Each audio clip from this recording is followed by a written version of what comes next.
Emmerdale family ripped apart after Moira Dingle attacks Joe Tate. The Dingles could be ripped apart as Moira Dingle, played by Natalie J. Robb, accidentally punches Lydia Dingle, Karen Blick, when she steps in to defend Joe Tate, Ned Porteous. Moira has been struggling financially in recent months and her troubles deepened when the slurry tank leaked. The leak contaminated the village's main water supply, sending Harry Sugden, played by Brody Hall, to hospital. She was handed an eye-watering fine and this week, discovers she can't appeal it because Joe has blackmailed those involved.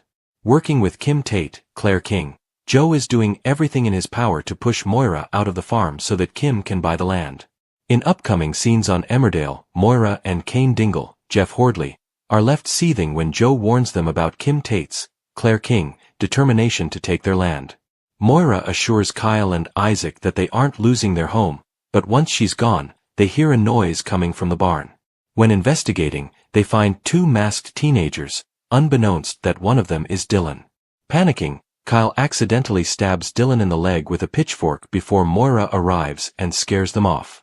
Believing Joe sent them, she heads over to confront him. But during the incident, Moira ends up catching Lydia as she goes to punch Joe. Speaking about the incident, Natalie told Express UK and other press, she does want to take the problem to the police and she thinks Joe Tate has sent them to threaten her. But then it turns out it's not Joe Tate, but Moira doesn't realize that until she's gone into the house and threatened him. She goes to throw a punch at him and Lydia steps in. He says something that he usually does that makes her mad and then she goes to punch him. Lydia jumps in front of her and gets punched in the ear. It's quite horrific. Natalie added, Moira is devastated that Lydia's got it of all people, which will no doubt go on to cause more trouble between the Dingles. Although Kane threatens Lydia about going to the police, PC Swirling arrests Moira, who later tells her in confidence that it's not looking good for her case.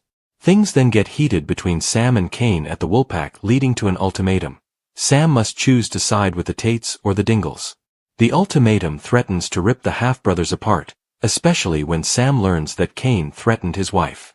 Of the ongoing family feud, Natalie said, Moira doesn't handle it in the best way, but Sam's mainly divided because Kane threatens Lydia about pressing charges and it's Joe Tate who drops the complaint. Sam doesn't like the fact that Lydia was threatened. It just makes it worse, so Sam and Lydia are not speaking to Kane and Moira at the moment. Moira tries to encourage Kane to sort it out, otherwise this could be a family feud that could stay because Sam is really upset about it.